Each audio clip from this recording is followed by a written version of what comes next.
लालकिल्लारू विकसित भारत निर्माण आह्वान देले प्रधानमंत्री जेनजिंग को आह्वान दे कहले युवा शक्तिर स्वप्न को साकार 1 वर्ष में 1 कोटी युवा शक्ति को एआई स्किल तालीम विकास सप्त धारा उपरे जोर।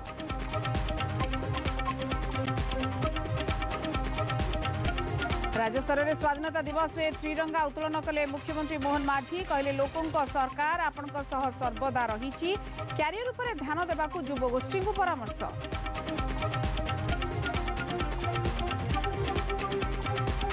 मुख्यमंत्री मोहन माझी बड़ घोषणा ओसीएस परीक्षा रे बड़ परिवर्तन 42 वर्ष जाए दे पारिबे सरकारी चाकरी पई परीक्षा सर्वोच्च बयस सीमा 32 रु 42 वर्ष को वृद्धि।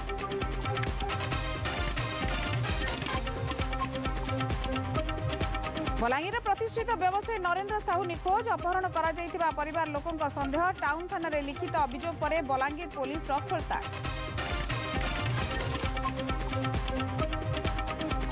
भद्रक परमानंदपुर थिबा बाण गोदाम रे भयावह अग्निकांड गुरुतर आवेर पोड़ी हुई वृद्धांकर मृत्यु लक्षाधिक टंकार सामग्री पोड़ी पाउंस जड़ा पड़ी निया लागिबार कारण।